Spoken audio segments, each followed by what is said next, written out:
তীরন্দাজ বলে একটি রাজ্য ছিল, যে রাজ্যের রাজা এবং তার পুরো পরিবারকে এক ডাকাত দল খুন করে তাদের রাজ্যের সবকিছু লুটপাট করে নিয়ে চলে গেছিল।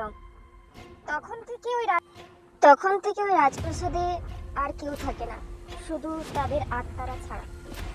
এবং সেখানে কেউ যাতায়াতও করে না, কারণ শোনা যায় রাত ভিড় তাই সেই আত্মাদের শব্দ। সেই রাজ্যবাসীরা রাজপ্রাসাদ থেকে দূরেই থাকতো। সেই রাজ্যের বাচ্চারা সেই রাজপ্রাসাদের কাছাকাছি একটি জায়গাতে খেলা করত এবং খেলা শেষে সন্ধেবেলা যে যার বাড়ি ফিরে যেত। বাড়ি ফেরার সময় একটি মেয়ে এবং একটি ছেলে তারা রাজপ্রাসাদের দিকে তাকিয়ে থাকতো এবং ভাবতো, এই এত সুন্দর রাজপ্রাসাদের ভেতরে কি আছে। তা দিদিকে বলতো, চ দিদি, একবার গিয়ে দেখে আসি রাজপ্রাসাদের ভিতরে কি আছে। চ ভাই, আজকে আমরা যাবই ভেতরে কি আছে দেখার জন্য।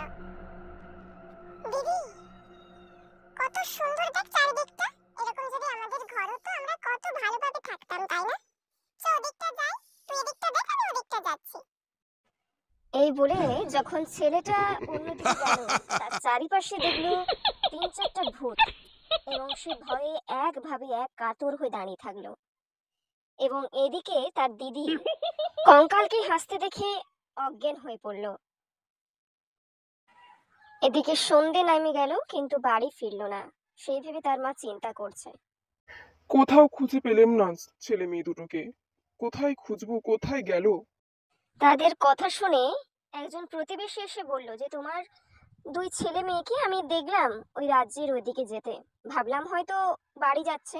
তারা আর দেরি না করে একজন সাধুকে নিয়ে রাজপ্রাসাদের ভেতরে ঢুকলো।